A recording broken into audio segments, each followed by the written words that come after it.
Setting up your website. Don't let the thought of setting up your website terrify you. It is really very easy, and there are lots of helpful videos available on YouTube that will show you how to do everything. Before we get into the detail, let's cover the subject of free websites. If you are on a budget, it can be very tempting to create a free website using services such as WordPress.com or Blogger.com. There are others too.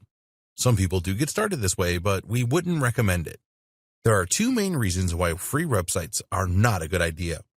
One, you can spend a lot of time adding new content to your free website only to find that for some reason it has to be taken down by Blogger or WordPress. How devastating would that be? This happens quite a lot, so you have been warned. Two, a free website screams cheap. If you can't be bothered to invest a few bucks in your own domain name and web hosting, why should anybody buy something that you recommend? Okay, some visitors to your website might not know that it is free, but a lot of people will know. These days, internet users are very savvy, so it is not worth losing potential customers because they think you are cheap. And do you really want to take the risk of your website disappearing without a trace? This does happen, and you could have spent weeks or months adding content only to find that it is all gone. This reason alone should put you off using free websites. Finding the right domain name. You need to register a domain name for your website. A domain name is your unique address on the internet. Google.com is a domain name. You need to find a domain name that suits your chosen niche. Some people will register their own name as a domain name, such as SarahThomas.com, which is okay, but if you have a common name, this could be difficult. We would always recommend that you choose a .com domain name. It is by far the most popular, and Google really likes .com domains. This is really important, as it will help you to rank your website pages high in Google search. We will explain more about this in the next video. Let's assume that you have chosen the parenting niche. It would be great to register a domain name that is relevant to this. So how do you find a great domain name? Well, you can use a domain registrar such as GoDaddy.com or Namecheap.com to search for a great name. There are a lot of other domain registrars, but these are two of the best. We did a search in GoDaddy.com and found that ParentingsAge.com was available at the time of writing this training. Sage means wise, and will give the impression that you are an expert in parenting, which, of course, you are. You can look for other examples, too. If you can't find the name you want available as a .com, then go for a .net or .org. You can also use a country-specific domain extension such as .co.uk for the United Kingdom or .com.au for Australia. The .com, .net, and .org domain extensions are perceived as global, so these are the best choice. Once you have found a good name, then register it immediately so that nobody else can take it. It will cost you around $10 a year to register a .com domain name. With Namecheap.com, you will also get free privacy for a year, which means that people will not be able to easily find your personal details. This is certainly worth considering. After purchasing your domain name, you will need to point it to your web servers. This is nowhere near as complicated as it sounds. In order to have web servers, you will need to purchase a web hosting package. Web hosting packages. You will need a web hosting service to make your website visible on the internet. Just as there are many domain registrars, there are many web hosting companies out there as well. They will vary in price and what they can offer you. Here are some important things to look out for with a web host. The monthly cost, the location of the web servers, in other words, USA, UK, Europe, Asia, etc. How many domain names can you host? How much disk space will you get? How much bandwidth, internet traffic will you get? Does the web host have WordPress one-click install software? Okay, let's take a look at each one of these. The cost. Web hosting can start from $1 a month and rise to hundreds a month. We suggest that you choose a web host that will offer all the things in the above list for around $10-15 a month. Web server location. If you believe that the majority of your audience will be in the United States, for example, then it is best to choose a web host with servers there. Your website will load faster for your potential customers, which is very important. How many domain names? If your web host will only allow you to add one domain name to your hosting, then if you want to create another website, you will have to purchase another web hosting package. Look for web hosts that offer several or even unlimited domain names. Disk space. When you create a website, you will add a number of files to your web hosting servers. A lot of web hosts these days offer unlimited disk space, so look out for this. Bandwidth. Some web hosts will limit the amount of bandwidth that you can use each month. So look for web hosts that offer unlimited bandwidth. One-click installation of WordPress. This is very important. A lot of web hosts will have a feature where you can install the free WordPress blogging platform on your domain name with one click of your mouse. You need this as you are going to use the WordPress blogging platform to create your website. This is different to a free website at WordPress.com. We recommend HostGator.com for your web hosting. They have been around for years and are used to dealing with internet marketers. They have different packages available that offer unlimited domains, one-click install of WordPress, unmetered or unlimited bandwidth, and disk space and USA servers for around $10 a month.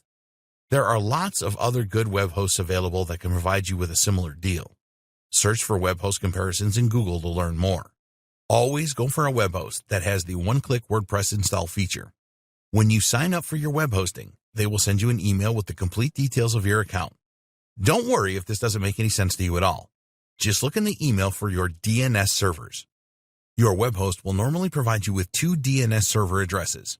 You need to copy these as you will point your domain to these servers from your domain registrar. Pointing your domain name to your web servers. Okay, this sounds really technical, but the process is very easy. Once you have the details for your web hosting account, copy the 2 DNS server addresses. These are usually in the format of ns1.hotname.com and ns2.hostname.com. Here's a good video that explains everything. You will need to log into your domain registrar, in other words, GoDaddy.com, and then find the settings for your domain name. You will need to change the current DNS addresses to the ones you copied from your hosting account.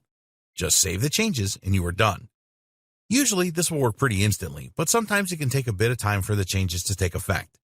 The next task is to add your domain name to your web hosting account. You will need to log into your web hosting account and use cPanel to do this. Once you have the cPanel screen in front of you, find the icon to add a domain. Click on this and enter your domain name, in other words, parentsage.com, and a password, and then click the Add Domain button. That's it. Now you can install your WordPress website. Installing your WordPress website. Important note, if you want to create an online store, then please see the next section as you might want to use another platform other than WordPress. Stay logged into your web hosting and return to the cPanel homepage. You should see an icon for WordPress installation or one-click software installation. If you are in doubt, then ask your web host for help. Click on this icon and then start your WordPress installation. You will need to select your domain name from the drop-down menu. Give your website a name, you can change this later, and add a username and password. Sometimes this is automatic and you will receive this information after the installation is complete. Then click on the Install button. A few seconds later, your WordPress website will be installed and ready for you to use. The good thing about these one-click install services is that they will automatically update your website when a new version of WordPress comes out. This is great stuff. Why WordPress? Because it is so easy to set up and use. You don't require any technical knowledge to install or use a WordPress website. Once WordPress is installed on your domain name, you just need to log into your website and you can change the appearance, add enhancements with plugins, and start adding content with posts and pages. All WordPress websites have themes. This is how your website looks and feels. There are thousands of free themes available for WordPress, and you can invest in a premium theme for a few dollars if you want to go down that route. You can change your theme anytime you want. Plugins are bits of code that you can add to your WordPress website to enhance it. There are plugins for all sorts of functionality such as contact forms, SEO, search engine optimization, website analytics, and a lot more. Just do a Google search for most popular WordPress plugins and decide which ones you need to install. Here's a great video about the best free WordPress plugins. YouTube really is a great resource for information on setting up your WordPress website. There are tons of great videos on how to do everything. You will be a master of WordPress in no time at all after watching some of these videos. Adding content to your WordPress website is really easy. Just add a new post, write your content, or paste it in from a word processing document. Add images and or videos, and when you are happy with how it looks, just publish. Your content will be instantly available on the internet. Online store. If you want to open an online store selling your own products, then you can still use WordPress and install an online store plugin. WooCommerce is a good example. There are other platforms that you can use other than WordPress for your online store. A good option is freewebstore.com. There are paid platforms that you can use for your online store as well that will provide more features. The most commonly used platform is Shopify.com, and they have a number of different plans available. Payment processor. If you're going to sell your own products and services, then you need a way for people to pay you. That's the whole point, isn't it? Today, there are many payment processors you can choose from to collect payments for you. They will accept major credit cards such as Visa, MasterCard, and American Express, and some debit cards too. Payment processors make their money by taking a percentage of the sale price. So, if you have a product that sells for $27, then the payment processor will take maybe $2 for processing the payment for you. You need to know what their commission rates are so that you can factor this into your pricing. One of the most popular and best payment processors is PayPal.com. A lot of people already have PayPal accounts for buying things from eBay.com. If not, it doesn't matter because they don't have to have an account to purchase what you are selling. They can use a major credit card for the purchase. You can sign up for a PayPal account for free, but you will need to verify your account to start using it to sell products and services. This is very easy to do. There are other payment processors such as 2Checkout.com and Stripe and more.